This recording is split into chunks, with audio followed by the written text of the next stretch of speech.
Well, you know, we talked a little earlier about your mom and dad, and of course your mom's dad and your dad's dad. Do you remember anything about, or do you know anything about your grandparents? Okay, the most interesting thing to me about my grandparents was that my grandfather was shot in downtown Avery, Texas. That was your dad's dad? Yes, and I understand, and there really wasn't very many automobiles, I guess, at the time. Best transportation they had was they put him in the back of a wagon and was taking him to Texarkana? Texarkana. We were, which is maybe 30 or so miles, and I understand he died on the way there. And His name was it Buck? yeah, yes, And your mother's maiden name? was Parmley. Parmley. And she had a sister and they married two brothers, correct? John and Bessie married, and then Bill and Eunice married. And I'm assuming Bill and Eunice married first. They were a little older. But then I became, me and my cousins became so-called first double cousins. Kind of going back to Meemaw about you asking her to marry you. Do you remember what year you got married in? 19...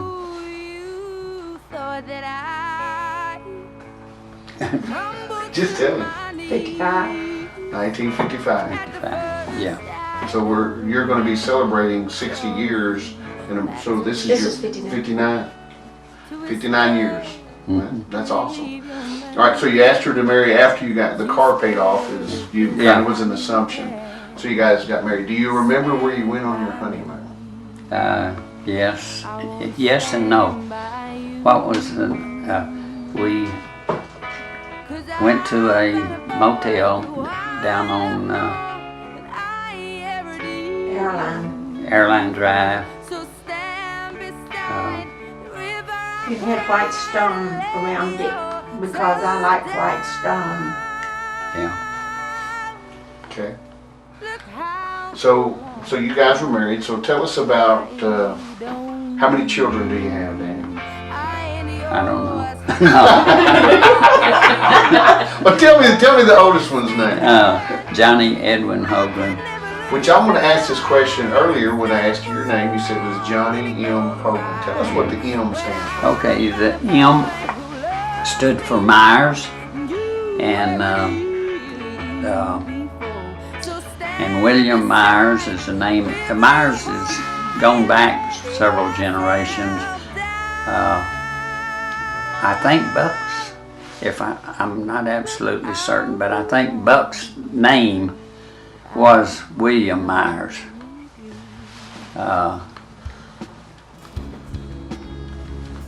But he went by Buck. So Myers is sort of a common name that's been passed And down from the yeah, Hogans. as a matter of fact, I have a cousin that's named Finus Myers. And you have a grandson named Bradley Joel Myers. Yes. So it's kind of been passed down. Yeah, and why, I don't know. It seems a little strange. It's not a very common name, you know. And All right, so back to your first child. Again, his name is? Johnie Edwin Hogland, And then the second. Arnold Dale Hogland, And then the third.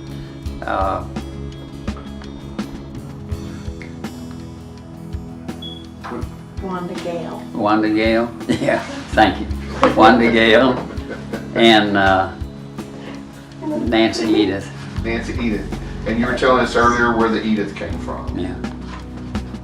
It was Nancy. Didn't she get that from Granny? From your mother. Bessie. Oh, Bessie. Nancy is Yes. from Granny, and Edith is from Bessie, your mother. Yeah. Okay. All right. Well, Dad, I mean, so you've been married to your wife for such a long time. Can you give us an idea, in your opinion, what has been the success to your marriage? Well, we loved each other.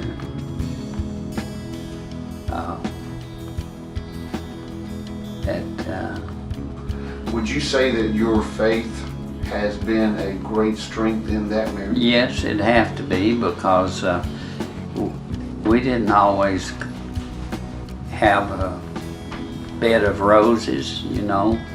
We had hard times, not just maybe financial, but well, we just had an occasional little trouble, but we were determined to tough it out, trust in the Lord. Well, Dad, tell us about your first house that you lived in when you got married. Well, it was there in Spring, Texas, the first house that we rented, and then in just a very few months, we bought a little trailer, and it didn't even have a bathroom in it. We had to park it on the lot and go in the house. We parked it there in Spring till me ma finished high school, and then I pulled it to Houston Hopper Road and parked it next door to my mother's place there, and we'd have to trot over to the bathroom. But so do you remember the actual first house that you would have bought?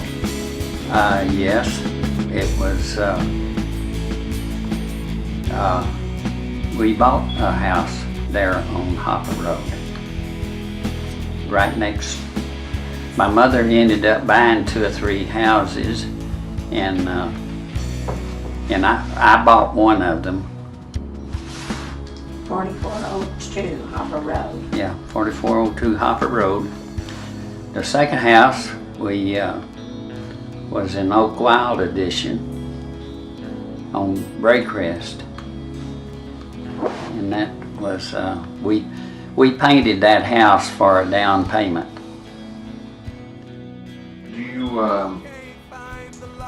Do you remember when you went to work for Hostess and where you were living when you worked for Hostess? Yes, about 3 or 4 years. Okay, what I sort of a little more in order. I worked for Carnation Milk Company and home delivery. Back in those days, we still had home delivery. That's where you were working when Dale was born. And 59.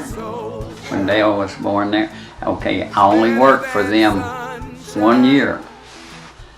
And the reason for that was the work was so hard, or I made it hard maybe, out there working long hours and everything. So when 1 year was up, and we used to get a set of white uniforms real often, and the deal was that if I left within the first year, I'd have to pay for all those. But I made it my year, and so I didn't have to pay for all those uniforms. I washed and ironed them all. Yeah. So then you went to work for Hostess after that? Well, I went in. We went into our own little service station business. We had a Texaco service station, and but it wasn't in a good location, and we finally just went under. And that's when I went to work for Hostess Cake. I worked for Hostess Cake for 3 or 4 years. And then when you left Hostess, who did you go to work for? Was that the post office? Yes. Do you remember what year you went to work for the post office? No. 68. Was it 68? 1968. So all the children were born by then? Yes. Getting into kind of some different sides, Dad, because I think there's a lot of people that they look at you as being very quiet. You don't talk a lot sometimes. Can you tell us how you felt when your children were born? Just let us in a little bit and tell us how you feel. Oh, I was as proud as a peacock. Back in those days, they didn't let a man visit with the children or the babies or anything like that. And they'd open they had their little room and with windows and curtains. The nursery. Yeah, and they would open those curtains for about an hour every day, and you could go back there and look at them. And the main thing that about all of our children, even though some of them, like Dale, turned out especially blonde-headed, when they were born, they all had dark hair, almost black hair, didn't they? Yes. And but I'd stand down there for my hour and watch them. Then he'd come see me. Then it comes in. Did you ask him this? Okay. Going back to as you were married and your children were born, and you started with the post office in 1968. Do you remember what year you retired from the post office? My final, I quit the post office for a period of time for about 3 years because I was just upset with the way things were going. Maybe I was wrong. I guess I was stupid in doing it, but because I got passed over for a promotion, and it was strictly reverse discrimination, as it was called back then. Right. So, and I left for about 3 years, and I went back. And I went back to as a letter carrier. And So when you started with the post office, did you start out as a letter carrier? yes and no. I was actually hired in as a letter carrier, but it was a temporary, not to exceed 90 days, and they had their roster of names to go by, and it just so happened that I got called right after I'd just been hired in as a carrier, temporary. Well, in 2 or 3 days, I got another notice from them that I was being considered for a career clerk position. So I went back and converted that over to a career clerk. I didn't like being a clerk necessarily, and I had an opportunity. I converted over to a motor vehicle operator. And a motor vehicle operator meant I would go from station to station with mail, not street to street, you know. And so then I became a supervisor in the maintenance, vehicle maintenance. And then after several years, actually, about 11 years. You were administrative assistant of fleet operations for Houston Boulevard. And we had thousands. I think when I got the closest to leaving, we had maintenance responsibility for about 3,000 vehicles. But that's where I was passed over and got a little upset and resigned. And then in about 3 years, I went back, had an opportunity to get back on as a letter carrier then. And then I stayed with that until I retired in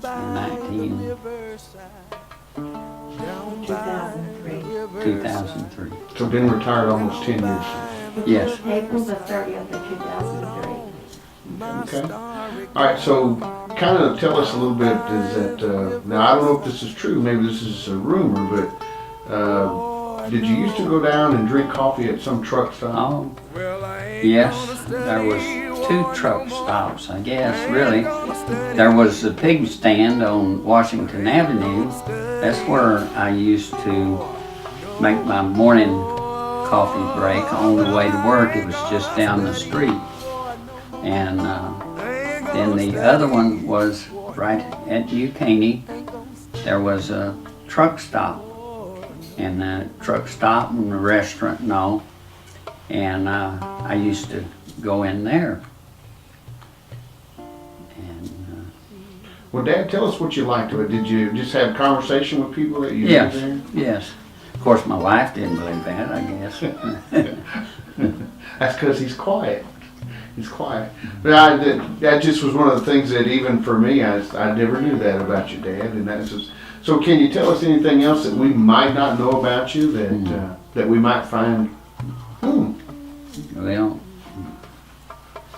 I imagine there is, if it crossed my mind, but Well, I know your mother remarried to a man named Elo Schaefer, yes. and they had a hog farm. So tell me, I mean, did you enjoy working the hogs? And Yeah, I guess so, but it wasn't a very nice job. And did that on the side? yes, He helped his mother. yeah. So let me ask you though, but do you enjoy working with, or have you enjoyed working with the cows? Yes. So tell me what you like about working with the cows. Well, the cows are cleaner, and I don't know, it's just something about cattle that's well, I guess it would be looked upon. Actually, if you raise hogs, they may sort of look down on you, but if you're a cattleman, you're sort of looked up to a little bit. And Yeah, and talking about a little bit about family, I know you talked about your children, you have the 4 children, and Dad, I'm not going to ask you to name all your grandchildren, oh no, or how I many couldn't you start have. them. But can you you talked about the feeling that you had about as proud as a peacock with your children.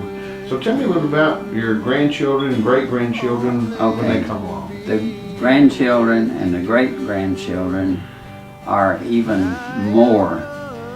And it's not that you don't love your children as much, it's that when you were working and they were growing up, you were so busy making a living that you didn't have time to enjoy the children. Now I did to a point. I coached Nancy's, or assistant Nancy's softball team, and we were almost perfect season that one year. We tied one game, and we won everything except tied one game. So you and Mima were very active with your children when it came to sports and activity, even though you had to work a lot. Yeah. Yeah. But the difference then, when you're older and those grandchildren and great-grandchildren come along, you have more time just to love them, or show you love them. Maybe that's it.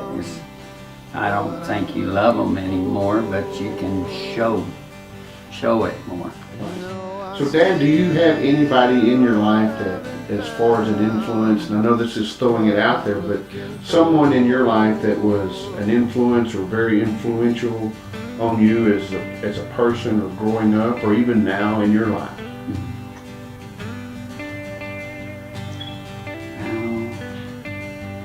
I mean, I'm sure there was plenty. I wouldn't want to slight anyone, but who would be influential in my life?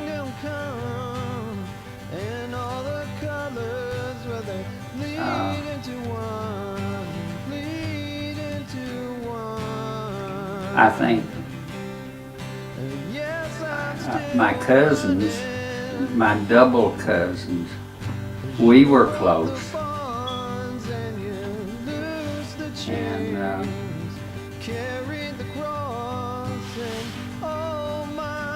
It's okay, Dad. Sometimes it's like I said, it's a question that when it's asked, sometimes you really can't, because there are a lot of people that influence us over the period of life and that kind of stuff. Well, Dad, tell us, do you remember when, or can you remember when, and some people can remember the day that it happened or when it didn't, but do you remember anything about the day that you would have accepted Christ or anything like that, or it could have been long ago and it's hard to remember, but can you tell us a little bit about your faith? Okay, I can't recall any dates or maybe hardly any period of time, but I was saved when I was very young. Actually, when we lived in Oklahoma City, have no idea what denomination it was. I'd guess, if anything, maybe it's Methodist, because my granny, she was a Methodist, and when we were living with my great aunt, there was a church someplace close there, and we went there, and I accepted God then, and I was probably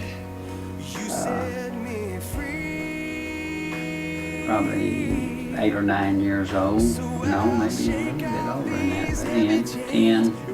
So, and then I just sort of, I guess I was always, all my life really, I have been under the influence of God. Now, I'm not saying I didn't sin or anything like that, especially as a teenager. But I never really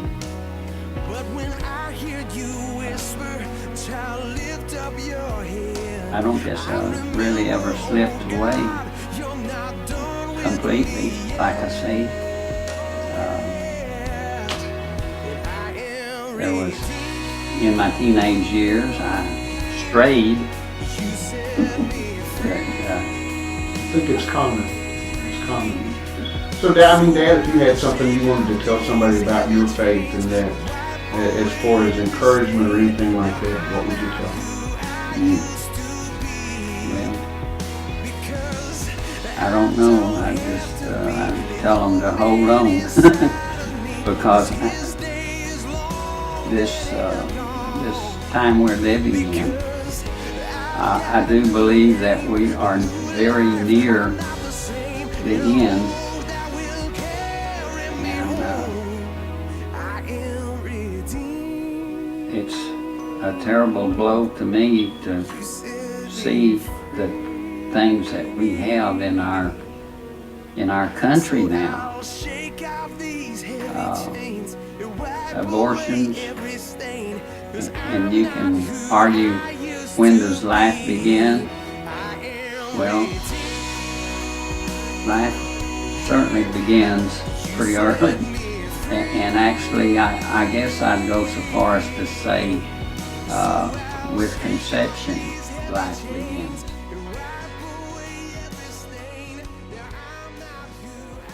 If you could go back, is there anything that you would change in your life that you would change? If the answer is no, it's the answer. So is there anything that you would go back and want to do differently if you could? Oh, there's lots of things, I guess, but I couldn't really be specific. Hindsight's better than foresight. And I know there's things that I would change, but specifically, I can't be specific, I guess. You don't have anything you can just pinpoint then? Not that I can pinpoint, yes. Dad, if there's just think about if there's something a legacy or that you would like to leave behind for your children or your family, something that you would hope that they remember about you, what would that be? Well, I do believe that being a quiet person, that I'm not outspoken, and partly maybe because my wife makes up the difference. But I would hope, since I haven't been so outspoken or anything, that hopefully through my actions, what I have done, I hope my children recognizes, and my love for them.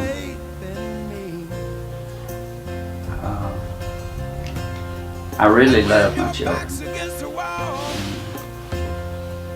Well, Dan, if you could, just kind of sum it up too, because we know you love your children and your grandchildren, but sum us up just a little bit how you feel about Meemaw over the years, and just kind of how you feel about her. Well, I love her, and like I said earlier, we had some hard times. Maybe times things didn't go too well, but it has grown since then, and I just couldn't be without her. So you would consider her the love of your life? Yes.